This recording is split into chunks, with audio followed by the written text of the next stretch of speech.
Muling naglapat ang mga labi nila. Halos gutom na gutom sila. Nagmamadali ang mga kamay nilang hubarin ang isa't isa. Sinunggaban niya kaagad ang malulusob na dibdib ng babae, habang panay ang pagdama nito sa pag-iinit niyang balat. Mariing napamura naman si Olga. Nang walang babalang punitin niya ang underwear nito, at basta nalang itinapon sa kung saan. Nang bigla ay ang pagdaan ng isang imahe sa kanyang isipan.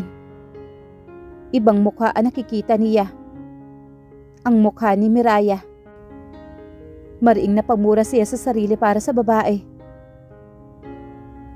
Bakit hindi ito mawala-wala sa utak niya? Ang inosente mga mata nito ay unti-unting tumatatak sa pagkatao niya. Ang layo nito kay Olga. Di kaunti sa personalidad nito ay ayaw na ayaw niya. Pero nakakainis na ito ang naaalala niya. Habang inaangkin niya ang katawan ni Olga, hindi niya kayang tanggapin na habang kaniig ang babae, ay si Miraya ang naiisip niya. Gusto niya alisin ito sa buong sistema niya. Hindi ito kasalanan ang ginagawa niya. Mag-asawa lang sila sa papel ng babaeng yon. Kaya hindi kailangan niyang makonsensya. Akala ko ba ayaw mo na akong makita? Dahil may asawa ka na.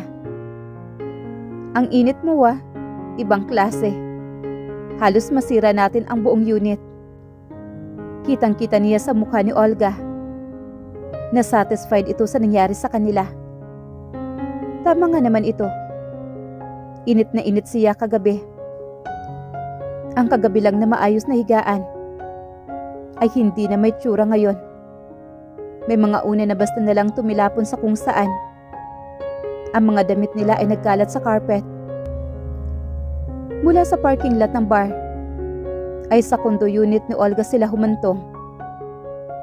Walang tigil ang pag-angkin nila sa bawat isa. Gaya ng dati, iba-ibang posisyon para maibsan lang ang pag-iinit ng mga katawan nila. Bumangon si Olga nang hindi man lang pinagkakaabalahang takpan ang hubad na katawan at tumakbang papalapit sa kanya. Pumulupot kaagad ito sa katawan niya at sinadyang ikiskis ang dibdib sa dibdib niyang expose sa hindi pa nabobotones na long sleeve. Olga, I have to go. Nag-iba naman ang timpla ni Olga pero kaagad ding nagbago iyon. Bumuntong hininga ito. Kailan ulit kita makikita? Siya naman ang nagpakawala ng hangin sa dibdib. Wala siya nararamdaman sa asawa pero hindi maaalis sa kanya ang utak na nakagawa siya ng kasalanan. Huwag mong sabihin na titigil ka na, Conrad. Hindi ba nagkasundo naman tayo kagabi? No string attached? Tinunghayan naman niya ang babae na nakatingala mula sa mukha niya. Iniisip niya kung gaano nga ba sila ka-wild sa kama. Nasa kabila ng maraming kalalakihang naghahabol kay Olga, siya ang mas gustong makasama nito. Talaga bang gagawin mo yon? Yung inosente mo bang asawa, kaya niya bang gawin ang ginagawa ko, Conrad? Balik na tanong nito sa kanya. Naghahamon, hindi lang ang tanong, maging ang anyo at mga mata nito. To answer your questions, I can. Basta para sa'yo, Conrad. I thought, no string attached. May nasisilip siyang kakaibang kislap sa mga mata nito. Oo naman. No emotion involved. Wika naman ni Olga. He was the most honorable man in the whole world. Pero gusto niyang isalba si Olga sa pagganap nito sa papel bilang isang babaeng matatawag na kabet. Naging magkaibigan sila. Hindi lang basta kaibigan. Matalik silang magkaibigan. Hindi ko gusto na gaganap ka mismo bilang mistress. Putol nito sa sasabihin niya. Iyon ang kahuli-hulihan na gusto kong maranasan mo. Inabot niya ang pitaka at case sa nightstand at isinuksok sa bulsa ng pantalon. Pero matagal na natin ginagawa ito, Conrad. At isa pa, wala akong pakialam. I don't feel like being the other woman just by the look of that woman. Naniniwala akong hanggang kasunduan lang ang lahat. Ni hindi ka nga mapainit ng babaeng yun sa ibabaw ng kama. Napalunok siya. Nag-iwas siya ng mga mata. Naalala niya ang hubad na katawan ni Miraya. Kung bakit napunta siya sa sitwasyon na ito dahil sa nangyari nung nakaraang araw. Come on. Sabay tayong kumain. Si Olga na nagsarado ng natitirang botones niya. Nagsuot ito ng roba at tinangay niya patungo sa kitchen. Habang naglalakad, nakatitig siya sa mga kamay nilang magkahawak sa likod ng kanyang utak. Ay umuukil-kil ang ideyang mali ang lahat. Pero hindi niya kayang pigilan ang sarili na manatili sa tabi ni Olga. At mapalayo naman kay Miraya. Bandang 8:00 na makauwi siya. Pagbukas niya ng pintuan ng unit, si Miraya kaagad ang nabungaran niya. Nakatungo ito at kasalukuyang isinasarado ang botones ng uniforme nito. Sa suot na polo shirt, green na polo shirt, and black slack na pinarisan ng itim ding flat shoes. Ang suot ng iba pang staff ng tindahan na nakita niya kahapon. Sa sofa ay nakalatag ang hairnet, katabi ng sling bag. Determinado talaga itong magtrabaho. Kung pwede naman itong humingi na lamang ng pera mula sa kanya sa mga pangangailangan nito. Muling umakyat naman ang yamot niya rito. Ang hindi niya maunawaan ay kung bakit napakadaling mag-init ng ulo niya sa babaeng ito. Naiinis siya na hindi niya mawari. Ganon din naman ito na hindi gusto ang presensya niya. Magkano ba ang kinikita mo? Kita niya ang pagkagulat sa mukha ni Miraya. Napaatras pa ito na makita ang seryosong nakamata sa bawat galaw niya rito. Uulitin ko ang tanong ko.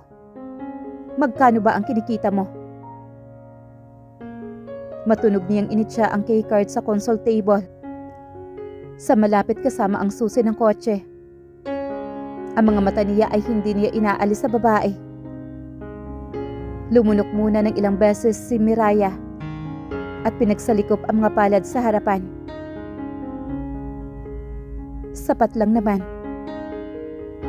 May nababanaag siyang nginig sa boses nito. May allowance ka na, pero nagtatrabaho ka pa. Ano bang gusto mong palabasin? Patag lang ang tono ng boses niya. Sa ganitong tono mas nangingilag ang mga tauhan sa kanya at nakikita niya ang mga kaparehong epekto kay Miraya.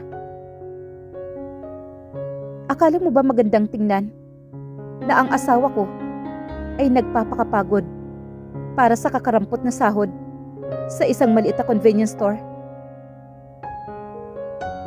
Marangal naman ang trabaho ko. Walang nakakahiya roon.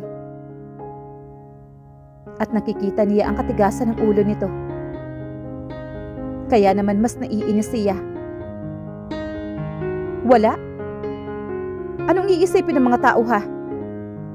Na ang asawa ng CEO ng isang tanyag na kumpanya dito sa Pilipinas ay nagtatrabaho lang sa isang maliit na convenience store? Paano kapag nalaman ito ng media? Makakaladkad ang pangalan nila. Pinaplano mo ba talaga? Napabagsakin kami? At maliitin ang ibang tao? Wala siya nakuhang sagot sa babae. Nakatungo lamang si Miraya para itong maamong tupa na pinangingilagan siya. He didn't know any woman who is like this. Kahit ang tita Ilis niya, nakikilala niya bilang pinakamabait na tao sa buong mundo, ay lumalaban din sa Tito Lauro niya. This woman ay nakpumapaloob. Ang pagka-estupida. Ayaw niyang tawagin itong bobo pero nagmumukha na itong bobo sa mga ikinikilos nito. O sadyang nagpapatawa lang o nagpapaawa lang sa kanya. Dala-dala mo ang apelyido ko. Corpus naman ang gamit kong apelyido sa application ko. Wala namang may alam na asawa mo ako. Bagay itong sumulyap sa kanya pero kaagad ding napatungong muli na makitang nagtatagis na naman ang mga bagang niya. Umagang umaga, umiinit na ang ulo niya. As much as possible, sinisikap niyang huwag tumaas ang tono. Kahit na ang totoo ay gusto na niya itong bulyawan. Resign. Matapos ang ilang segundong katahimikan sa pagitan nila, ay sinabi niya, "It was not a request. It was an order." Pero kasi simula ko pa lang. Parang pagod ang boses nito. Kaya naman lalong ikinagalit niya. Resign. Or ako ang gagawa ng paraan para maipasara ang tindahang yon. Mariin ang pagbitaw niya sa bawat salita. This woman has to learn her lesson. Sa bahay na ito, siya ang masusunod. Humakbang siya patungo sa silid. Pride lang naman ang napingasan sa'yo. Ang inaalala mo. Napahinto siya sa gagawin sanang pagpihit sa door handle. At napahinto. Klarong-klarong umabot sa tainga niya ang mahinang boses ni Miraya. This woman, determinado talaga itong sirain ang umaga niya. Naihilamos niya ang kaliwang palad sa mukha at pumihit. Ang tila naiiyak na mukha nito ang bumati sa kanyang mga mata. May mga luhang nagbabadya na pumata kaya lang ay alam niyang maaga nitong pinipigilan. Ano ba ang dapat kong gawin? Tila pagod na pagod ang boses nito. Hindi ko na alam, Conrad. Nakakalito kung saan ako lulugar. Kung ano ang mga dapat kong sabihin at gawin. Sana naman linawin mo. Nakakapagod din manghula sa manimbang. Pinipigilan nito ang sarili na umiyak. Hawak-hawak nito ng buo ang emosyon nito. Alam ko namang hindi mo ako kailanman matatanggap bilang asawa mo. O kahit bilang babae na lang. Pero sana, huwag mo naman iparamdam sa akin na sobrang liit ko na. Nahihirapan din ako. Hindi ako sanay sa mundo mo. Kaya nahihirapan ako. Kung gusto mo, pauwiin mo na lang ako sa amin. Tutal naman, napasaya na natin ang lolo mo. Mas lalong lumawak ang pader sa pagitan ni Conrad at ni Miraya. Pagkatapos ng kumprontasyon na iyon, nanatili siyang iwas sa binata. Mas lalong naging matibay ang pader na nakaharang sa kanilang dalawa at tila minamaster na din ng babae ang pag-iwas sa kanya. Nasa iisang bahay, natutulog sa lilim ng isang bubong, pero umaaktong hindi magkakilala. Sa totoo lang, ay iniiwasan rin niyang makasalamuhan niya si Miraya. Kapag nakikita niya ito na tila naiiyak, bahagyang nalulusaw ang anumang yamot niya sa babae nang makita ang luhaang mga mata nito. Hindi siya dapat maapektuhan, pero hindi niya maiwasan. Buong akala niya ay madali lang ang pagpapakasal sa babae. Pagtupad lang sa kasunduan. Laking pagkakamali niya. Wala siyang paghuhugutan kung paano pakikitunguhan ang ganitong uri ng babae. Gaano niya matatagalan ang ganitong setup? Wala siyang sagot sa sariling tanong. Iisa lang ang alam niya. Hindi niya nakikita ang sariling tumanda na kasama si Miraya. The future with her ay makakasira sa kanya. Mas nanaisin pa niya na si Olga ang makasama niya at bibigyan niya ng pagkakataon na maging kapamilya. Something bothering you? Dumampi naman ang mga labi ni Olga. Sa bibig niya, nakapasok na pala ito sa banyo na hindi man lang niya napapansin. Umupo ito sa gawing ulunan ng kinalulublubang tub at inilapag ang 2 kupita ng red wine sa gilid. Dito na siya dumiretso kanina pagkagaling sa trabaho. Tila nawawala siya sa sarili habang iniisip na makasama niya si Olga. Simulat sa pool, parte na ng buhay niya ang dalaga. Magkaibigan sila noon. Bago pa sila, nagkaroon ng relasyon na hindi maipaliwanag. Ang haba na ng pinagsamahan nilang dalawa. How about the massage? I'd love to, but no thanks. Baka masanay ako. Paalala niya sa kanyang sarili. Laro lang ang sa kanila. He didn't want to be clingy. Tumayo naman si Olga sa mismong gilid niya. At walang pag-alinlangang hinubad ang hanggang punong hita na roba nito. Nalaglag iyon sa sahig. Nahantad sa mga mata niya ang hubad nitong katawan. Malalaking dibdib na hindi mabilang ang pagkakataong pinagpala at makurbang baywang at pang-upo nito. Nagsimula itong laruin ang sarili. Napamura siya na malakas. Napahalakhak naman ang dalaga.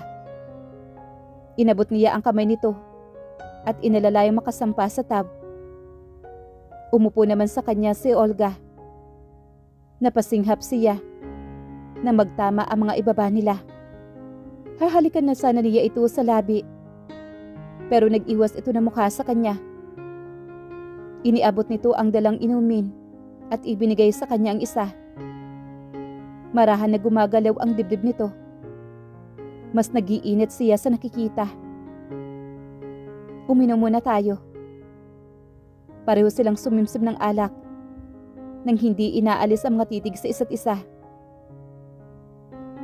Napansin niyang hindi nito nilunok ang alkohol. Nanatiling nasa labi lang nito. Inilingkis nito ang mga braso sa leeg niya. Matagal na nilang ginagawa ito. Kaya basang-basa na niya kung ano ang gusto nito. Kusa niyang ibinuka ang mga labi.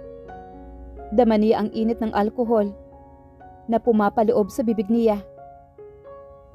Makalipas lang ang ilang segundo, pareho na nilang pinagsasaluhan ang bawat isa. Kung sino man ang nakalunok, hindi na mahalaga. Tanging naiintindihan niya ay ang matinding pangangailangan na maibsan ang uhaw at makamundong pagnanasa. Ungol, daing na walang pag-alinlangan ang nakulong sa ilang kwadradong banyo. Aalis ka na ba? Kailangan. Abala siya sa pagbubuhol ng botones ng kanyang polo habang nakahiga naman si Olga sa kama. Walang pakundangan ibinibilad ang magandang hubog ng katawan sa kanya. Naaamoy niya sa buong silid ang ginawa nila. Hindi ba pwedeng manatili ka muna? Malambing nitong tanong habang tumayo ito at yumakap mula sa likuran. Sinisimula nitong hawakan ang pagkalalaki niya. Olga. Hindi ito nakinig at mas naging mapangahas pa. May flight ka pa, hindi ba? Pupunta ito ng Hong Kong para sa negosyo nito. Marahan ang hanging ibinubuga nito. Saka inalis ang kamay sa ibaba niya at umikot sa kanyang harapan. Ito na nagpatuloy sa pagsasarado ng natitirang hindi na ibuhol na botones sa suot niya. Hindi mo kailangan gawin ito. Wika niya sa ginagawa ni Olga. Na tila ba umaakto itong asawa. Hindi sila mag-asawa kaya hindi kailangan. Ngayon lang, Conrad. Alam mo namang aalis ako. I'll be back in just no time. Para sa company event. Ito ang kinuha ng kumpanya bilang event organizer. Si Olga. Name was on the top. Pagdating sa larangan ng pinili nito. Bilang pabaon ay nagboluntaryo siyang ihatid ito sa airport. Naghiwalay sila ng halik sa labi. Halos ayaw na siyang tantanan ni Olga. Parang gutom na nilamutak ang mga labi niya. Iba ang init nito ngayon. Wild kun wild, bigay kung bigay. Sinisigurado ko lang na babalik ka. Lagi naman nilang binabalikan ang isa't isa. Katahimikan ang nabungaran niya pag uwi niya. Wala siyang idea kung anong oras natutulog si Miraya. Pero sigurado siya, nasa silid na ito. As for him, masyadong maaga pa. Kung hindi lang aalis si Olga, malamang na hindi pa sila natatapos. Basta niyang hinubad ang sapatos at nakamedyas na naglakad patungo sa terrace, bitbit ang bote ng beer na kinuha niya sa ref. Mas gusto niya mag-isa munang uminom kaysa paunlakan ang paanyaya ng kaibigan niyang si Jason. Nabitin naman sa ere ang tinutunggang beer nang makitang bukas ang sliding door at nandoon si Miraya. Okay lang po ako dito, Tay. Wala kayong dapat na ipag-alala. Kausap nito ang ama habang nakatayo sa gilid ng railings. Trinatrato ka ba riyang mabuti, anak? Naka-loudspeaker pa. Sa bagay, inaakala nitong mag-isa lang ito. Opo, Tay. Ang bait nila sa akin. May mga araw nga na bigla-bigla na lang sumusulpot dito si Ma'am Liana. Dito sa kondominium. May isang beses pa nga na ipinagluto niya ako. Nahihiya nga ako kay Ma'am Liana, Tay. Lingid iyon sa kanyang kaalaman. Hanggang ngayon, Ma'am pa rin pala ang tawag nito sa mami niya. Hindi siya dapat nakikinig sa usapan ng mag-ama. Ibibigay niya ang pagkakataong magkausap ang mag-ama. Pwede niyang tapusin ang alak sa kwarto. Ang manugang ko. Ayos ba ang pakikitungo sa'yo? Napahinto naman si Conrad sa paghakbang. He got curious kung ano ang sasabihin ni Miraya. Ilang minutong katahimikan. Kaya naman ay kumudlit ang kaba sa dibdib niya na baka negatibo ang magiging sagot nito. Mariin siyang napamura at nag-alala. Ayaw niya namang mapahiya ang lolo niya. Siyempre naman po, Tay. Pinasigla nito ang boses. Tinatabunan ang totoo nitong nararamdaman. Given the chance, puro masasamang salita, marahil ang ilalabas sa bibig nito, ukol sa kanya. Matagal kang nakasagot, anak. Nababasa niya sa boses ni Mang Raol ang pagprotekta sa anak. Naalala niyang palangiti ito, pero iba ang ipinipinta niyang imahe rito ngayon. May ipis lang ho na nagdaan, Tay. Wala ni isang ipis man sa bahay niya. Panandali ang pumatlang ang katahimikan sa pagitan ng mag-ama. Alam mo, Tatay, ang ganda dito sa kinaroroonan ko ngayon. Nililihis naman ni Miraya ang usapan. Ang sarap sa mga mata ng ilaw mula sa malayo. Para na rin ako nakahiga sa burol at pinapanood ang mga bituin. Nakikita niya ang lungkot sa boses nito. At para itong nangangarap. Yung treehouse ko nga pala, tay, kumusta na ho? Alagaan nyo, tay, ha, habang wala ako. Baka naman pati alagang kalabaw ay kumustahin ito. Oo naman, anak. Lahat ng naiwan mong mahalaga sa'yo ay nasa ayos lang. Ipanatag mo ang kalooban mo riyan. Malaki na ito pero may treehouse pa rin. Hindi makapaniwalang tanong naman ni Conrad. Pati mga napahinto naman si Mang Raul sa pagsasalita ng mapaubo ito. Tay, inuubo ka yata. Mariing napakapit naman si Miraya sa railings. Baka naman po masyado ka na nagpapagod sa bukirin. Dahan-dahan lang po. Baka natutuyuan na ang likod mo ng pawis. Alagaan mo naman ang sarili mo, tay. Ikaw na lang ang meron ako. Iniisip niya kung nasaan nga ba ang mama nito. O anong uring pamilya meron ito. At si Mang Raul. Basta ang alam niya lang ay may isang babaeng pakakasalan niya balang araw. Naagaw ang pag-iisip niya nang marinig ang tawa naman ni Mang Raul. Nagbiro pa ito bago natapos ang usapan ng mga ito. Tay, ang bilin ko sa iyo ha. Oo na anak. Hindi ko aabusuhin ang katawan ko. Abay gusto ko pang magkaapo sa iyo. Siguro ang gwapo na magiging anak ninyo na manugang ko ano. Tila din naguka naman ng mariin si Conrad. Alam naman ni Mang Raul kung ano ang estado nila ni Miraya. Pero nangangarap pa rin ito magkaroon ng apo. Inakala yata na matanda na may mabubuong pagtitinginan sa pagitan nila ng anak nito. Nawala na sa kabilang linya si Mang Raul. Pero si Miraya ay nanatili sa kinatatayuan. Kagaya niyang hindi makaalis sa kinaroroonan nito. Malamig ang gabi. Medyo mahangin. Pero hindi iyon alintana na babae. Hinayaan lang nitong liparin ang mahabang buhok nito sa ere. Sa bawat paghampas ng hangin, ngayon lang niya napansin na maganda ang buhok nito. Tila kay lambot. At ang sarap sigurong banatin habang napamura siya sa kanyang sarili. Nang biglang nag-about face naman si Miraya. Nanlaki ang mga iyon. Umawang ang bibig sa gulat na makita siya. Samantalang siya ay may kung anong sumalakay na kaba sa dibdib. Huling-huli ba siya sa aktong paninitig? Mula sa pagkagulat ay seryosong nakatitig lang ito sa kanya. Excuse me. Nakaharang sa daraanan. Si Miraya pa ang unang nakahuma. Umakto siyang seryoso. Binigyang daan niya ito. Isang hakbang lang at tuluyan na itong lumampas sa kanya. At muli sumambulak sa kanya. Ang mabangong amoy nito. Pati yata kaaya-ayang bango ng shampoo na ginamit nito ay nanunuot sa ilong niya. Miraya. Unang beses niyang sinambit ang pangalan nito at iisaan na tuklasan niya.